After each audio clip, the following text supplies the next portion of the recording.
Chapter 5 The Team. Joe nearly fell out of his wheelchair as he reached for his phone and dialed. Missed out, and dialed again before finally hearing the voice of his son on the other end of the line. Ford, are you alright? Yeah, I'm okay, Dad. I feel scrapes, but that's nothing new. Oh, thank God. Joe checked his surroundings and partially covered the microphone of his phone. Did you find anything? Yeah, I did. Behind a door with guys too heavily armed for a tech facility, there was some kind of a big metal orb with a red light in it. It was flickering and making some weird noise.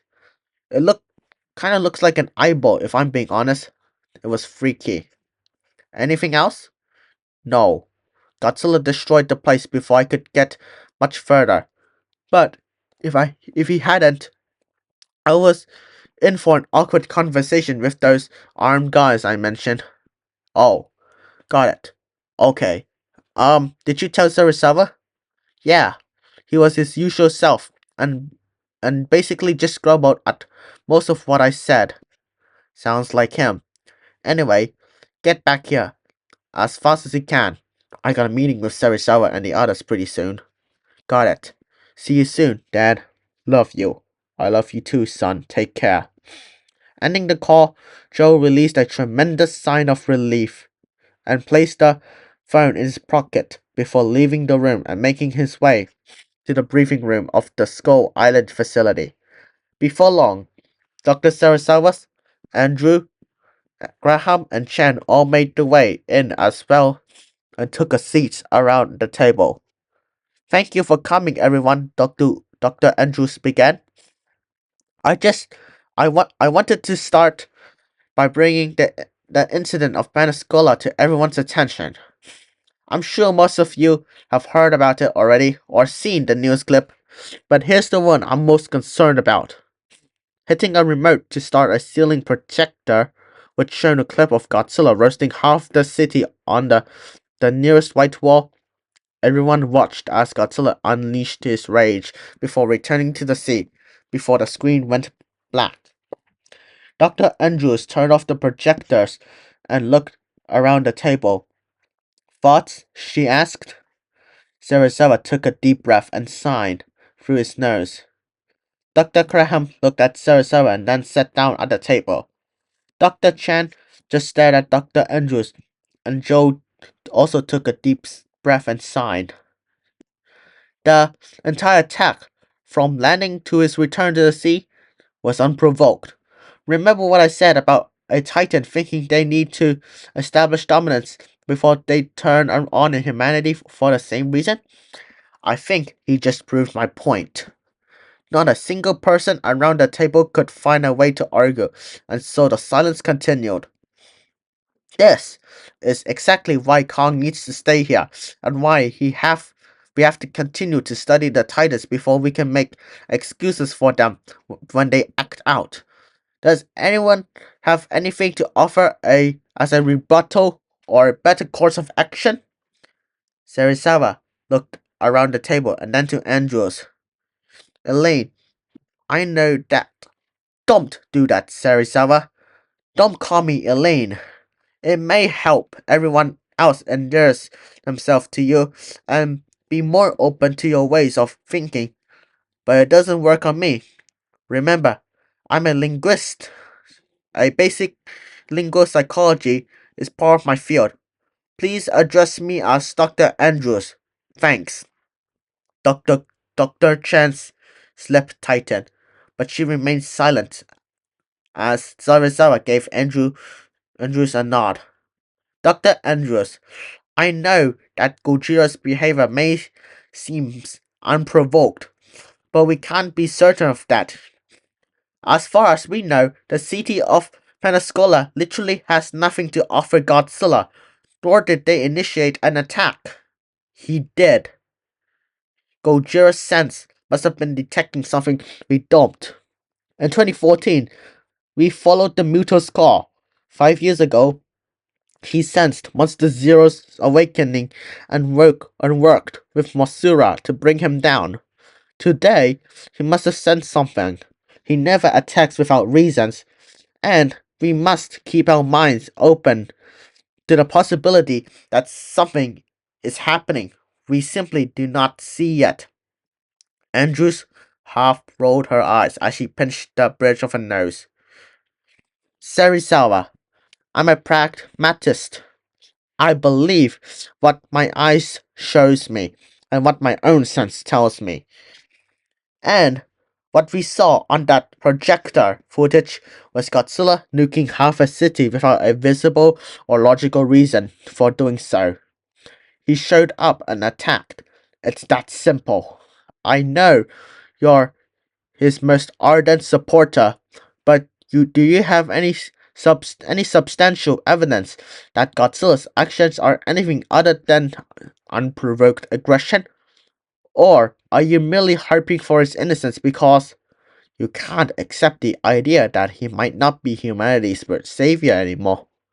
You pretentious piece of... Dr. Chen began. Elaine, don't! Came a voice from the doorway. Everyone turned around and Dr. Chan blinked in surprise. Sorry I'm late, everyone, he said. Mr. Rochelle, glad you could join us, Dr. Andrews said. Mark made his way around the table, patting Dr. Chan's shoulder, which earned him a small smile from her before taking his own seat near Joe. You must be Mr. Brody, Mark Rochelle.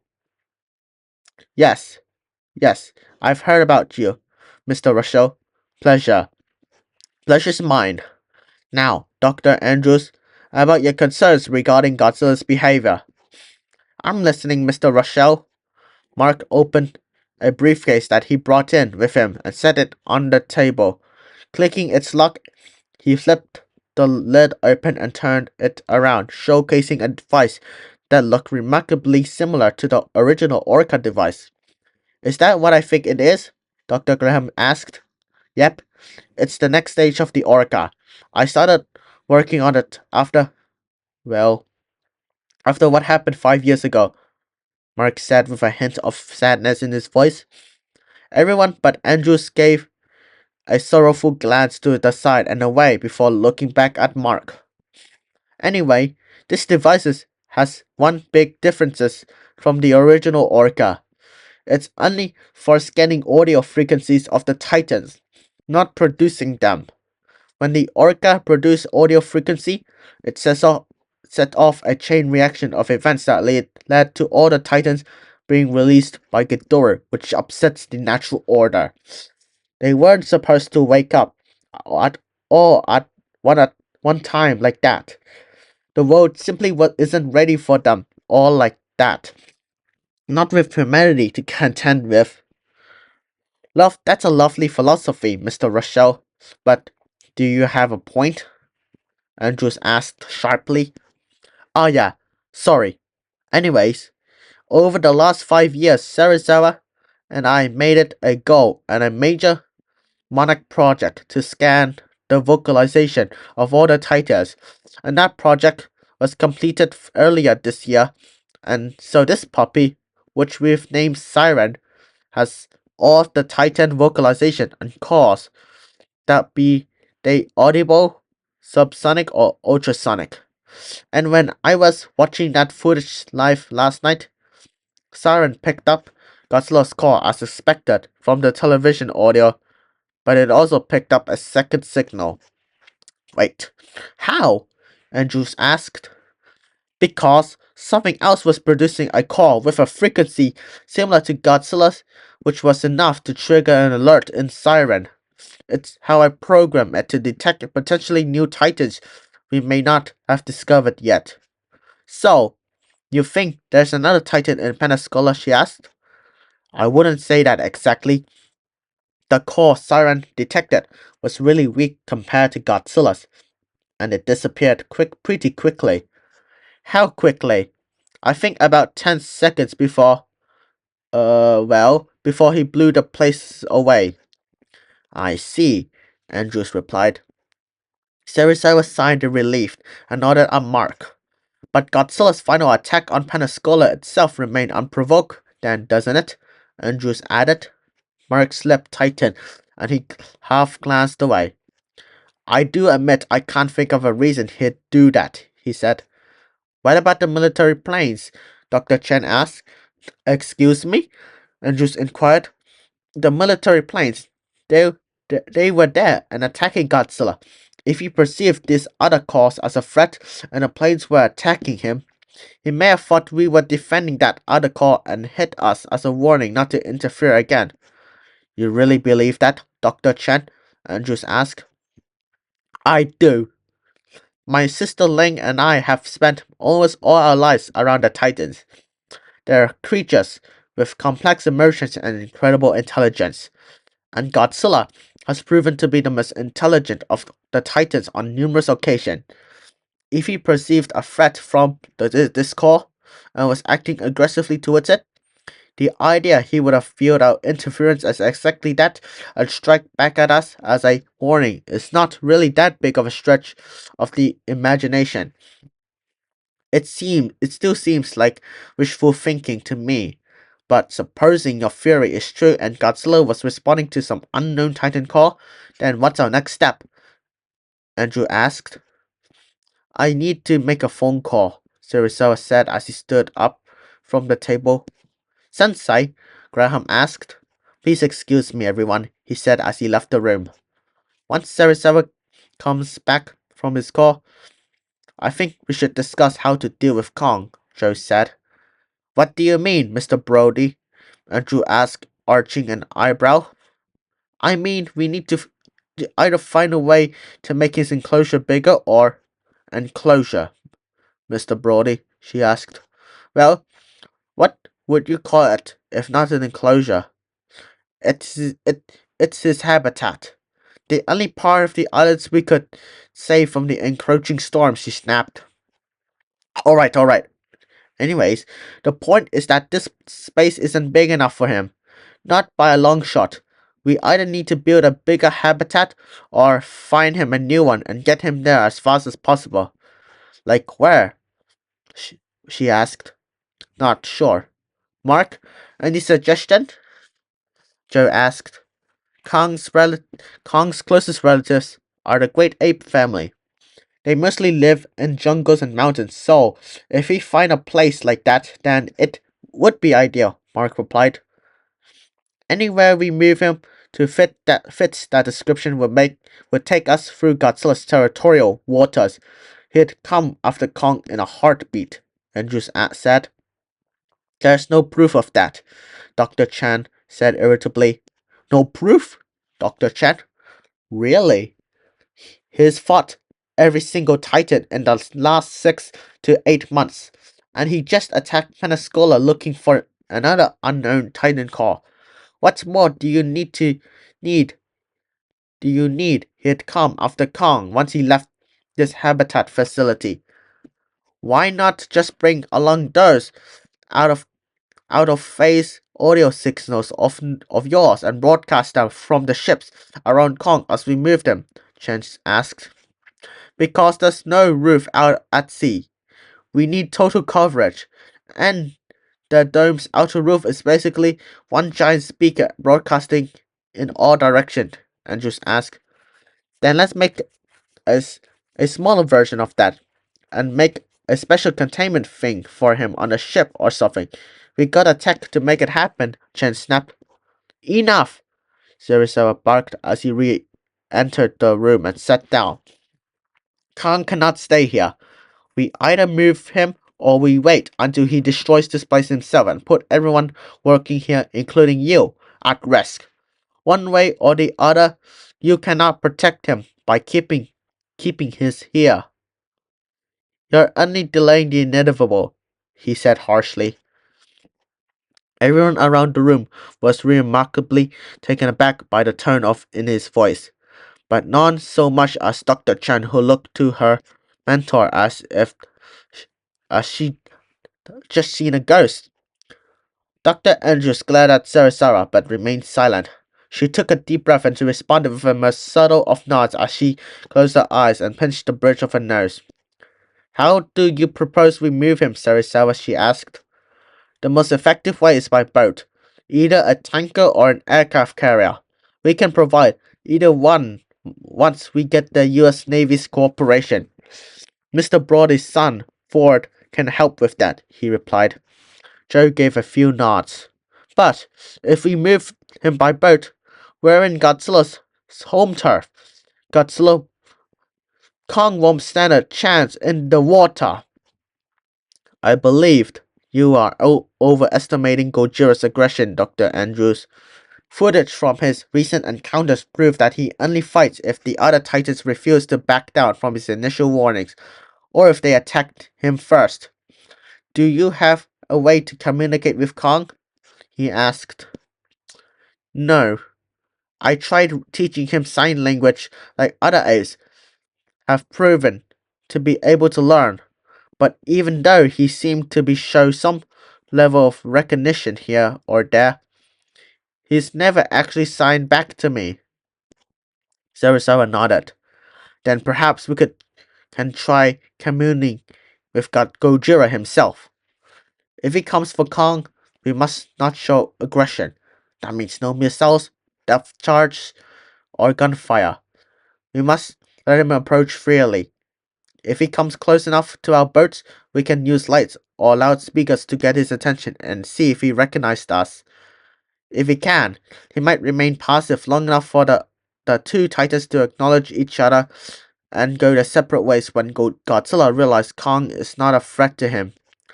You're asking me to place a lot of faith here, Sarasawa, and trusting Godzilla given his recent behavior is not something I think I can do. You have to, Dr. Andrews. We have placed our faith in Gojira before. I have no reason to think that doing so again will yield any different a result.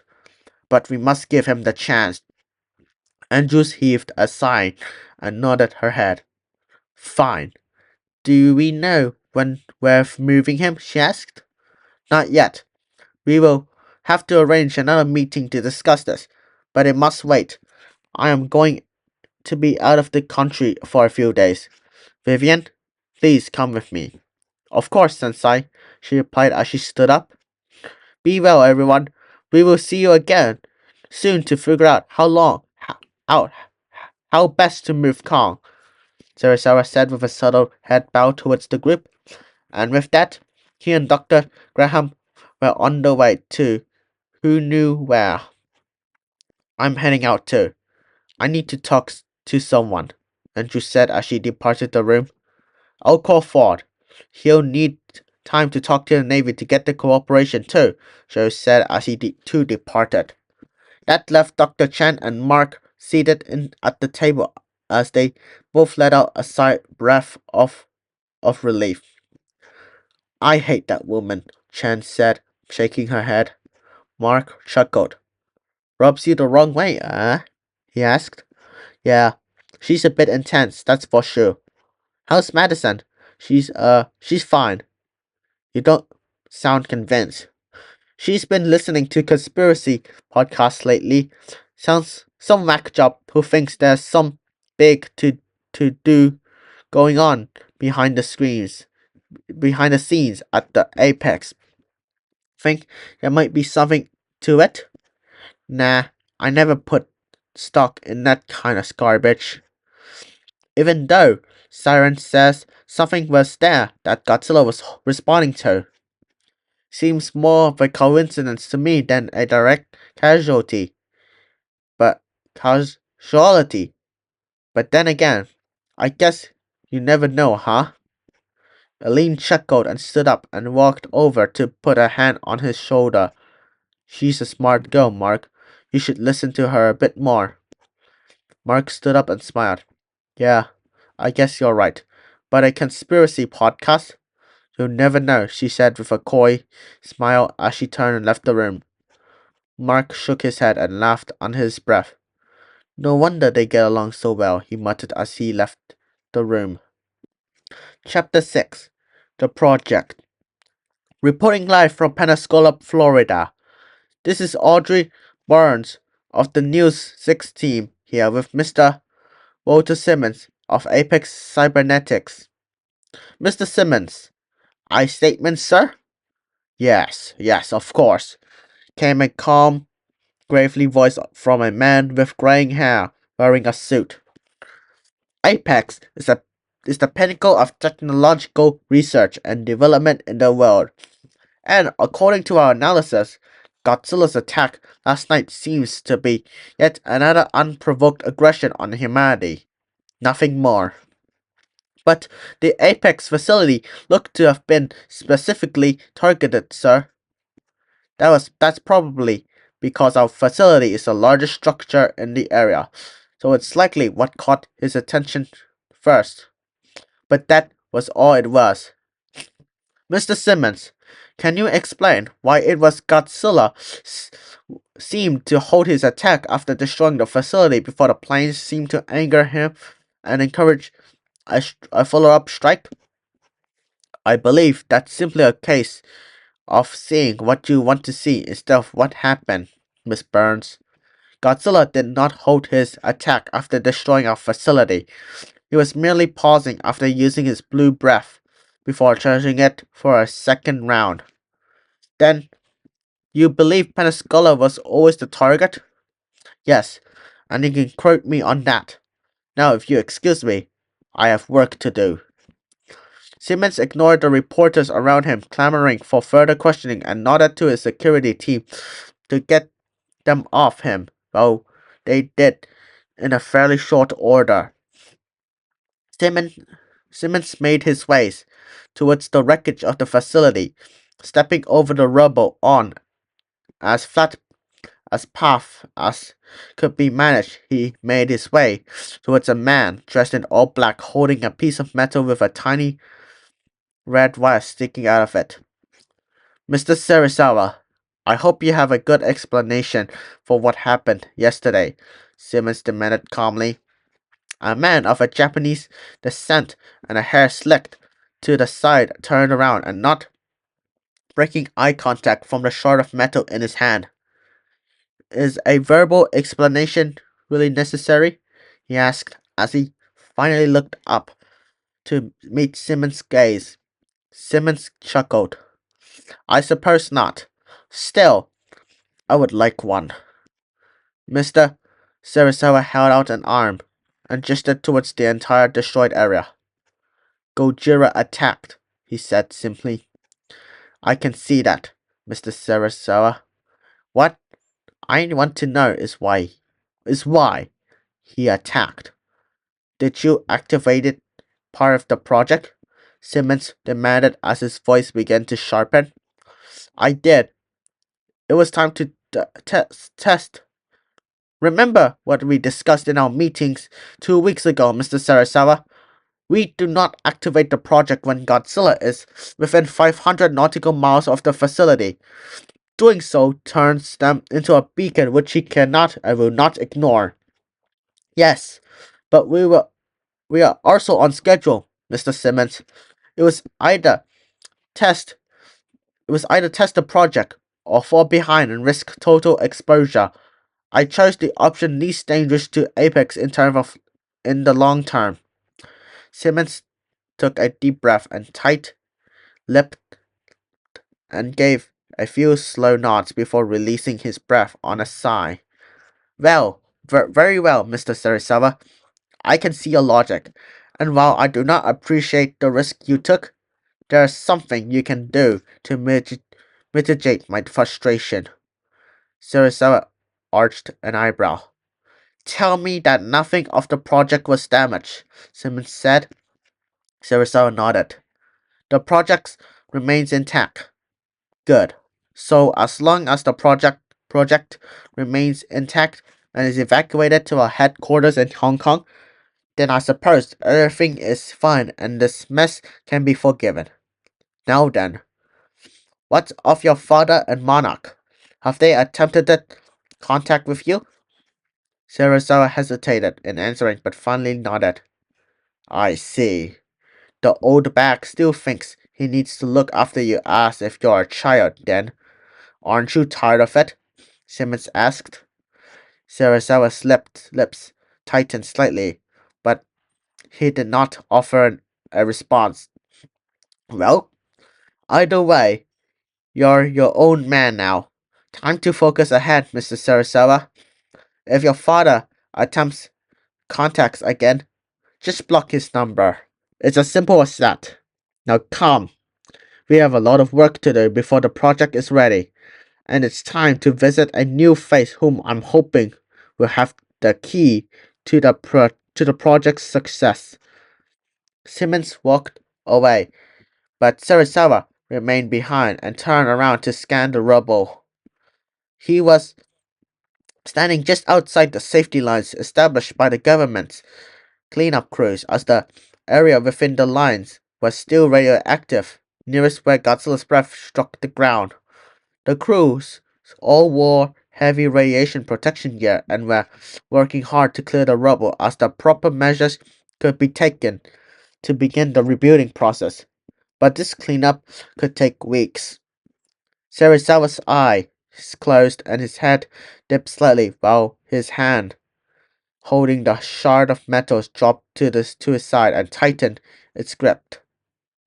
His lips tightened and curled back, revealing his teeth as he took a few slow and steady breaths to calm himself. After doing so, his eyes opened once again as he looked out at the sea and frowned.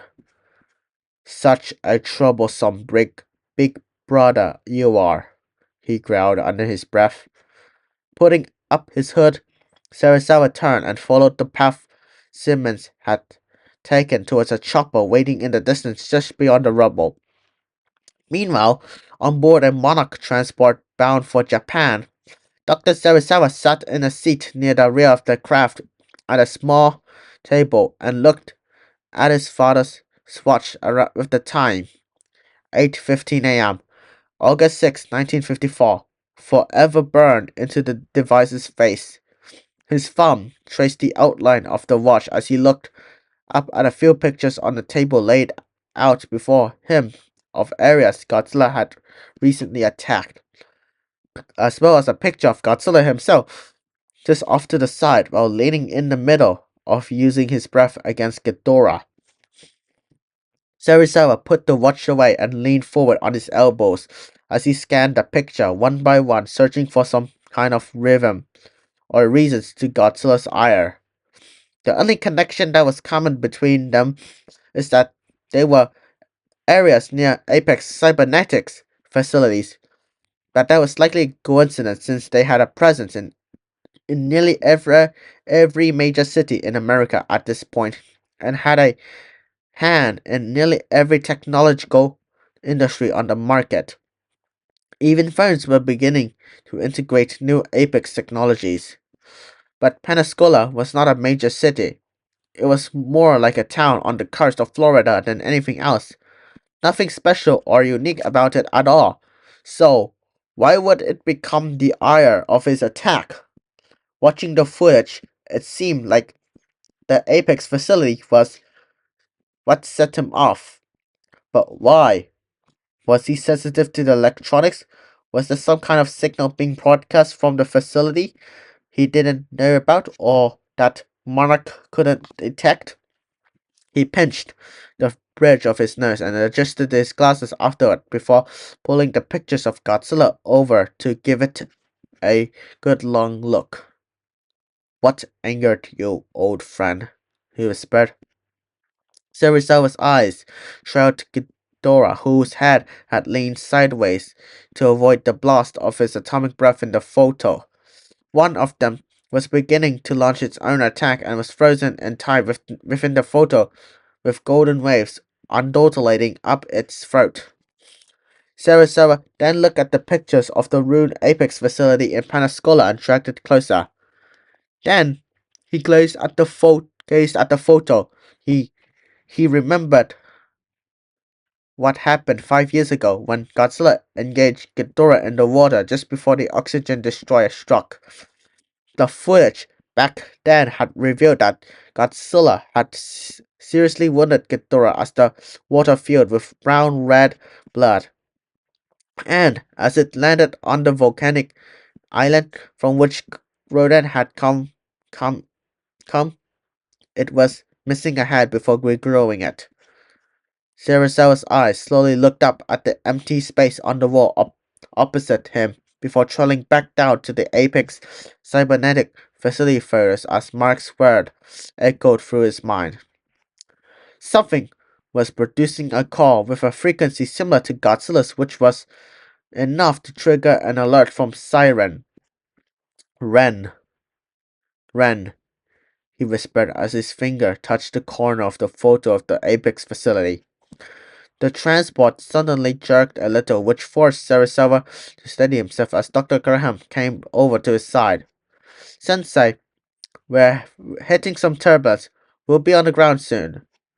He nodded in response and gathered the photos together in a folder and went to sit down in a proper seat as a crew member came to fasten the table and the other chairs down for safety. Looking out the window, Sarasawa saw they were now descending towards a large facility near the base of Mount Fuji. It was one of Monarch's original facilities and was most definitely showed its age on the outside with the faded and weather-worn metal no longer shimmering in the sunlight as they touched down and stepped out of the vehicle. Stepping out into the morning air of Japan, Sarasawa took in a deep breath and couldn't help himself but smile, just a little bit. Happy to be home, Sensei? My home is with you and the others, Vivian. But yes, it is good to see my homeland after all these years. Together, they went inside the facility, which on the inside at least had been kept state of the art. Following the host to the central observation deck, Sarasawa was greeted by a woman who looked exactly like Eileen Chan but wore her hair long and in a ponytail. She bowed to him with a smile before rushing in for a hug. Greeting, Lings. How are you? He asked with a smile. I'm fine, Doctor. It's wonderful to see you again, she said excitedly. As they ended the embrace, they both gave each other a proper bow. Anything to report? He asked. Yes. Please come with me, she urged while turning and walking briskly to a large computer monitor. Ling took a seat and began furiously typing and going through files and arranging image as Sarasawa and Graham stood on either side of her chair. After arranging the photos and files to her liking and double-checking the image of each document, she scooted the chair back slightly and pointed to the first photo in the upper left corner. Is that Mothra? Dr. Graham asked. Yes, Ling replied with a fond smile as they looked at a picture of Mothra's new larvae form. We made her a new home after the old one was attacked by Jonah's man 5 years ago. We believed she would be safe at this facility. Where is that? Dr. Graham asked. It's at an undisclosed location in the Pacific, but someone know where it is, Ling replied as she pointed to another photo just to the right of the first. Godzilla da, Sarasawa whispered. A picture of Mothra's larvae form standing on a cliff edge looking out at sea with Godzilla's head poking out the water graced the screen. Wait, that's not a photo, is it? Dr. Graham asked. No, Ling replied as she hovered the mouse over it, revealing a play icon. Clicking her mouse, a short video about 10 seconds long began playing. Mothra chirped a few times, and Godzilla responded with a low guttural growl which vibrated the water, making them dance like the water around the body of an alligator or crocodile. Mothra chirped again, and again. Godzilla growled in response. They are talking? Dr. Graham asked. Yes, Ling said as her smile widened. They're more than allies or species with an amicable coexistence, Dr. Graham. They're friends. Ling closed the first video, and another one was already behind it, which she then clicked play for. The new clip had Godzilla's body already half out of the water as he approached the shore and leaned in close to Mothra. She leaned forward and seemed to nuzzle his snout before he stood up, turned, and disappeared into the ocean. And that was where the video ended. Remarkable, Dr. Graham whispered. I knew it, Sarasawa said with a satisfied smile. Ling nodded in response and turned in her chair. It's just like you always said, Doctor. The Titans are capable of far more complex thoughts and emotions than humans ever gave them credit for. Godzilla and Mothra share a true friendship, not just coexistence like other animals do. There's a true bond at work. Sarasawa's eyes grew a bit watery as he removed his glasses and wiped the beginnings of a tear away and replaced his glasses on his face. Ling patted his arm as he cleared his throat. What else do you have, Ling? He asked. Well, she brought up a document, or rather a report, which she had put together regarding the links between Godzilla's attack.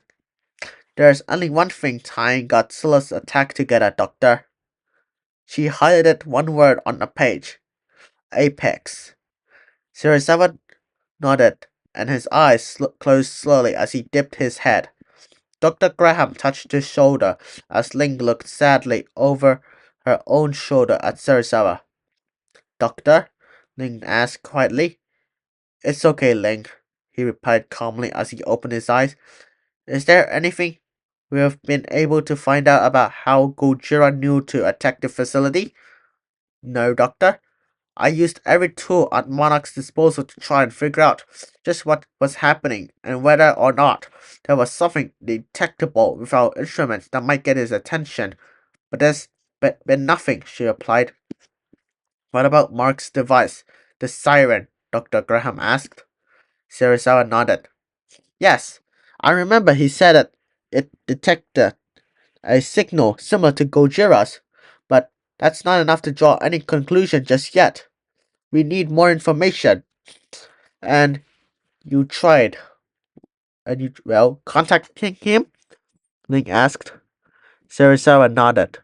He's ignoring you, isn't he? She asked. Again, he nodded. Link sighed and looked over at a picture on her desk, which showed Sarasawa with Ling, Elaine, and a young boy under Sarasawa's arm, all smiling in a photo together. Excuse me? Um, what's what are you two talking about? Dr. Graham asked. Ling cleared her throat and looked back at the computer while Sarasawa glanced at Dr. Graham. Nothing, Vivian. Just a personal matter. What else do you have, Ling? He replied. I have a bunch of other small reports and photos of Godzilla's behavior and that of the other Titans. But given what we know so far and what this all seems to be leading, I don't know if it's really necessary to go through them. Agreed. I'm going to try contacting him one more time. If he still is ignoring me, then I think that's proof enough for the time being that Apex is somehow responsible for all of this. Sarasawa said as he stood up straight and began walking away. Sensei? It's okay, Dr. Graham. Let him be for a few minutes. He'll come back once he finishes his call, Link said calmly. Sure enough, a few minutes later, Sarasawa returned and shook his hand. Straight to voicemail, Ling. Please keep an eye on Godzilla as best as you can and contact me if you find anything. Yes, Doctor? Vivian. Vivian, please give Mark a call and see if he knows anything more about that call the siren detected. Yes, Sensei. I'm going to make a few more calls myself, and providing everything works out, we'll have a meeting with the others to start plan to move Kong from the Skull Island to a new habitat. With that the doctors all bid each other a temporary farewell.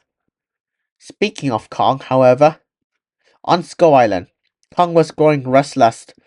He had attacked the dome 3 more times in only 2 days out of sheer frustration, and Gia's attempt to calm him down had all either failed or only worked for a few hours, whether it usually in, enough to pacify him for several days at a time. Come on, big guy, work with us here, Dr. Andrews exclaimed as she slammed her fist onto her desk. Gia, meanwhile, sat nearby, watching Kong on the monitor as he sat down with a deep scowl on his face.